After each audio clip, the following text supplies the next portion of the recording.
আসসালামু আলাইকুম বিসমিল্লাহির রহমানির রহিম। সবাইকে স্বাগতম আমার চ্যানেলে। এই ভিডিওটা অপারেশনের পরের দিনে ভিডিও। রাত্রে তো রবিবার দিন সন্ধ্যার সময় অপারেশন করেছে 5:30। তাই সেদিন তো আর তেমন আর ভিডিও করা হয়নি। তারপরে তো রাত্রে মোটামুটি ভালোই ছিল। সকালে উঠে ডাক্তার দেখে বলতেছে তরল খাবার দিতে।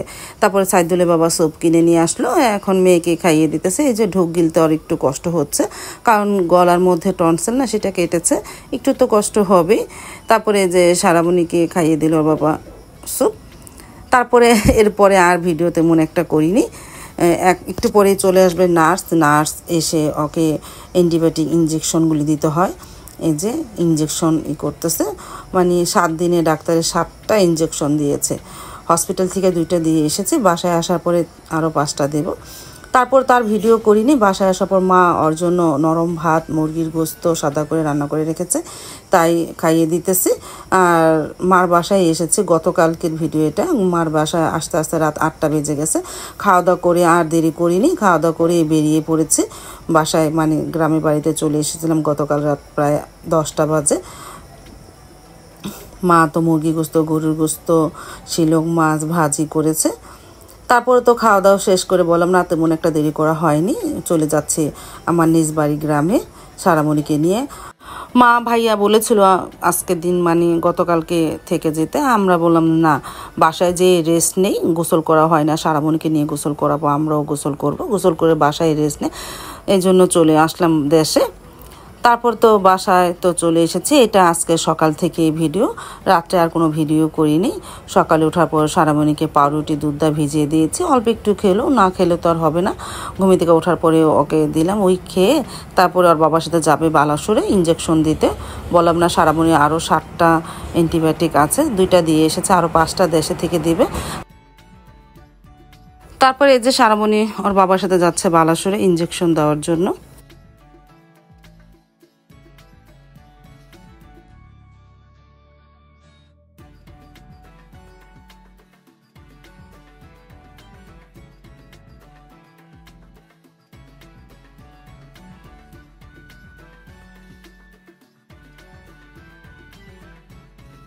আর আমিও ঘরে চলে আসলাম, ইলিশ মাছ ভিজিয়ে রাখলাম। এটা আরও কয়েকদিন আগে এনেছিল সাইদুল বাবা। আমরা যেদিন ঢাকা যাই তার আগের দিন রাত্রে এনেছিল, ফ্রিজে রেখে দিয়েছিলাম। আজকে বের করে ভাবিকে দিয়ে আইসটা তুলে নিব।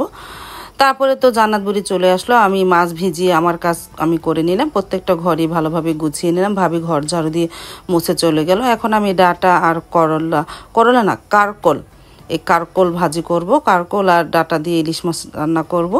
জান্নাত পাখিও চলে এসেছে, এই যে বিড়ালকে বলতেছে দেখো। তারপরে আমার সাথে বসেছিল কতক্ষণ।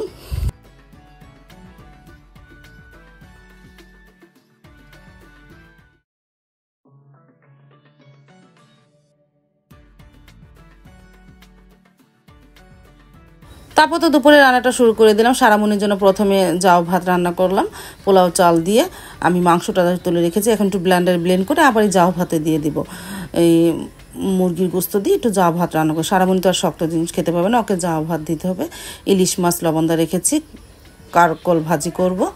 আর এই যে ভাত বসিয়ে দিয়েছে, রান্নাটা শুরু করে দিয়েছে। আর এই যে ডাটা ভাপ দিয়ে রেখেছি।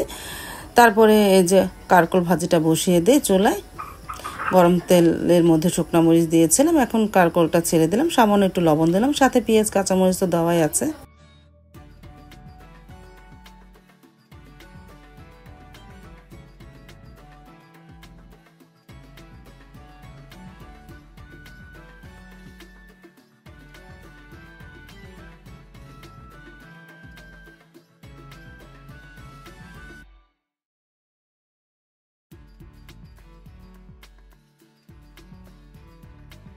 কারকল ভাজিটা তো প্রায় হয়ে গেছে, এখন একটা ডিম দিয়ে দিলাম, ডিম দিলে ভালোভাবে নাড়াচাড়া করে নিই।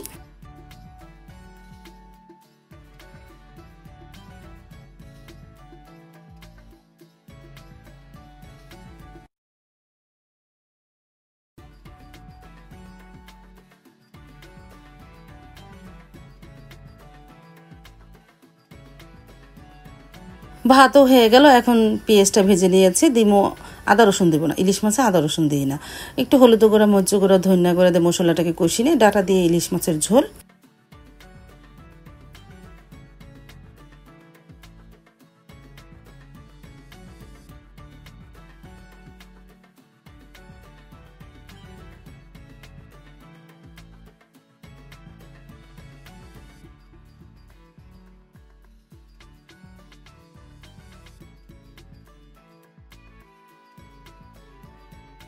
প্রায় অনেকক্ষণ ধরে মশলা কষানো হলো, ডাটা আর আলু দিয়ে দিই, কিছুক্ষণ কষিয়ে তারপরে পরিমাণ মতন পানি দিয়ে ইলিশ মাছও ছেড়ে দিব।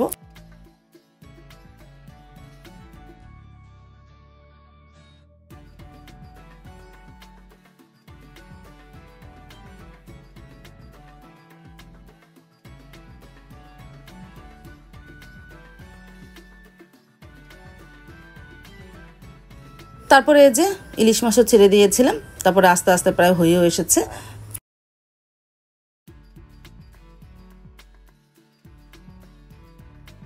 আর এদিকে জান্নাত বুড়িও চলে এসেছে, দেখো রেডি হয়ে গোসল টোসল করে।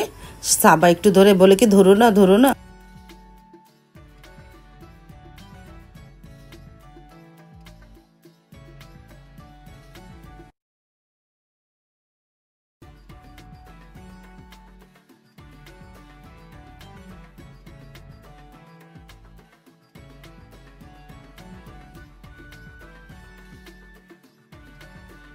তারপর তো দুপুরে রান্নাটা কমপ্লিট করে ফেললাম।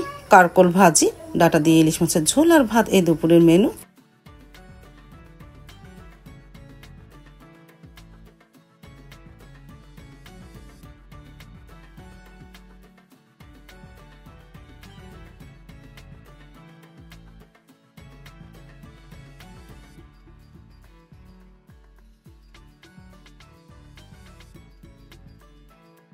আর দেখো সারা ব্যান্ডেজের উপরে একটু ফু দিতেছে, বলতেছে জলে জলে।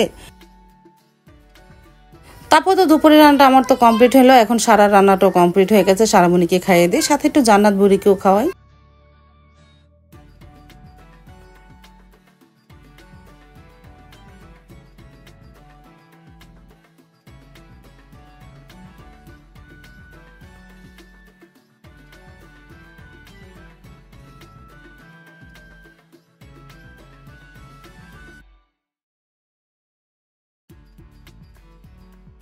তারপরে সারামণিকে খাইয়ে আমি আর সাইদুল বাবা খেতে বসে পড়লাম।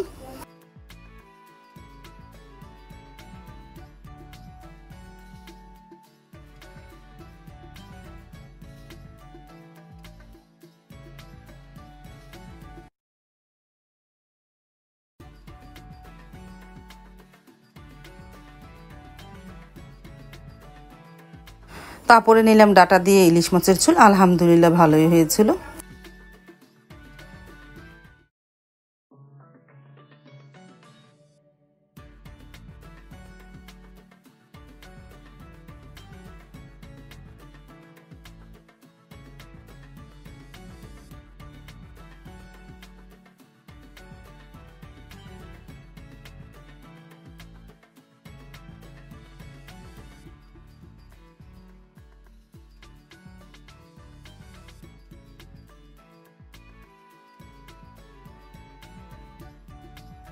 তারপরে সন্ধ্যার পর একটু রান্নাঘরে আসলাম পাঁপড় ভাজার জন্য, সাবা খাবে।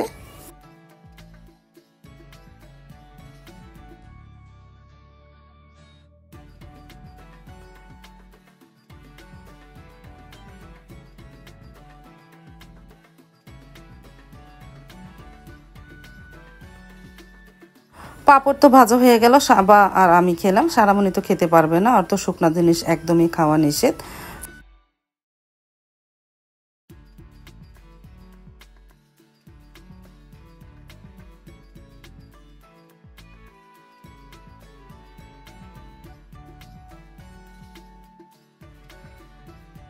চলে আসলো জান্নাত বুড়িও, সেও পাঁপড় খাচ্ছে আমাদের সাথে।